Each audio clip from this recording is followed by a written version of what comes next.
आपको दिखाई देगा, उसका निशान दिखाई देगा। देखिए वीडियो, अब एक सवाल का जवाब दीजिए।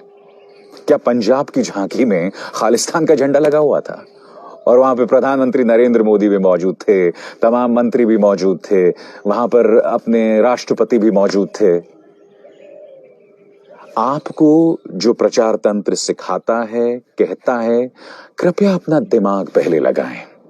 और बात यहां नहीं रुकती। ये तस्वीर देखिए, गालवान घाटी। जी हां, वहीं पर जहां मेरे 20 जवान शहीद हुए थे चीनी हमले में। यहां देखिए, ये वीर जवान गालवान घाटी में निशान साहिब का झंडा फहरा रहा है। गालवान घाटी याद है, भूल गए? हाँ, वही गालवान घाटी जहां पर जब मेरे 20 जवान शहीद हुए थे तो आज तक प्रधानमंत्री नरेंद्र मोदी के मुंह से चीन शब्द नहीं निकला। बहुत सुविधावादी है आप लोगों की देशभक्ति। जी हां, और जो लोग निशान साहिब को खालिस्तानी बता रहे हैं, कृपया अब आप ये तस्वीर देखिए। प्रधानमंत्री नरेंद्र मोदी यहां दिख रहे हैं, दो प्यारे प्यारे सिख बच्चों के साथ, और प्रधानमंत्री जो साफा सिर पे उन्होंने बांधा हुआ है उस पर निशान देखिए, ये भी निशान साहिब का चिन्ह है। तो क्या प्रधानमंत्री नरेंद्र मोदी यहां पर कहा जा सकता है कि खालिस्तान का चिन्ह पहने हुए थे? क्या ये सवाल आपको खुद से नहीं पूछना चाहिए? और आज ये कौन लोग हैं जो तिरंगे के अपमान की बात कर रहे हैं? 2017 की ये तस्वीर देखिए दोस्तों।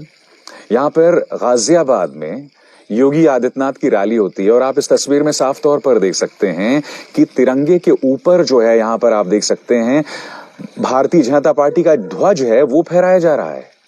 ये लोग बात करते हैं तिरंगे के अपमान की। आजादी के बाद 52 सालों तक आरएसएस के दफ्तर में तिरंगा नहीं फहराया गया। मैं नहीं बोला हूं, 2002 शायद था जब एक व्यक्ति वो नागपुर में आरएसएस के दफ्तर में घुस गया था, उसने जबरदस्ती वहां तिरंगा फहराया। और आप जानते हैं आरएसएस ने उन 3 लोगों के खिलाफ अदालत में केस किया था। क्यों? क्योंकि उन्होंने तिरंगा फहराया था आरएसएस के दफ्तर में। ये कौन लोग हैं जो तिरंगे के अपमान की बात करते हैं? आपको कहीं ना कहीं खुद से ये सवाल भी जरूर पूछने पड़ेंगे। हकीकत क्या है दोस्तों, इसमें दो राय नहीं है कि आने वाले दिनों में किसान आंदोलन बहुत मुश्किल होने जा रहा है। मुश्किल होने जा रहा है क्योंकि प्रचार तंत्र के जरिए लगातार सरकार जो है उन्हें टारगेट करने वाली है।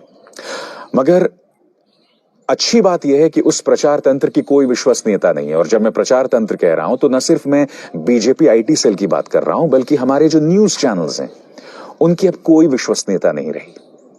कल आपने देखा, इनमें से किसी ने दीप सिद्धू को बीजेपी से नहीं जोड़ा, किसी ने जो किसान पर बर्बरता हुई उसका जिक्र नहीं किया, तो इनकी क्या विश्वसनीयता है? मगर हां, यह बात भी सच है कि किसानों को एकजुट रहना पड़ेगा। पहले से कहीं ज्यादा आप पर निगाहें होंगी। सबसे बड़ी बात जो समझ के भी परे है दोस्तों, जब वॉशिंगटन में हिंसा होती है, जब कैपिटल हिल में ट्रंप समर्थक घुसकर वहां पर हिंसा करते हैं, तो प्रधानमंत्री नरेंद्र मोदी उस पर ट्वीट करते हैं। मगर अब तक इस मुद्दे पर उनके मुंह से एक शब्द नहीं निकाला है जब मैं इस वक्त ये कार्यक्रम रिकॉर्ड कर रहा हूं सुबह के वक्त। ये बात आपको अटपटी नहीं लगती? आजाद भारत के इतिहास में 26 जनवरी की परेड में इतनी हिंसा आज तक कभी नहीं हुई है। 1984 के दंगे हुए थे, उस दौरान भी मुझे याद है, अक्टूबर जब जनवरी में हुए थे, उसके बाद जब परेड हुई थी तब भी इस तरह की कोई हिंसा, कभी कोई हिंसा नहीं हुई इस तरह की। आपको यह सवाल पूछना पड़ेगा कि प्रधानमंत्री नरेंद्र मोदी अब तक खामोश क्यों है? आपको यह सवाल पूछना पड़ेगा कि ये कैसी राजनीतिक व्यवस्था है जहां जो हमें आपस में इस कदर भिड़ा रही है, आपस में इस कदर लड़ा रही है। क्या आजाद भारत के इतिहास में हमें इतना ज्यादा दोहराव, इतना ज्यादा बंटवारा कभी रहा है? और क्या कभी आपने देखा है कि प्रचार तंत्र या न्यूज का जो मीडिया है उसने कभी सरकार से इस तरह से सवाल नहीं किए? ये तमाम सवाल आपको खुद से जरूर पूछने होंगे अगर आप चाहते हैं कि बतौर गणतंत्र, बतौर लोकतंत्र हमारा देश बचा रहे। बोल के लब आजाद है तेरे में बस इतना ही। अभिसार शर्मा को दीजिए इजाजत। नमस्कार।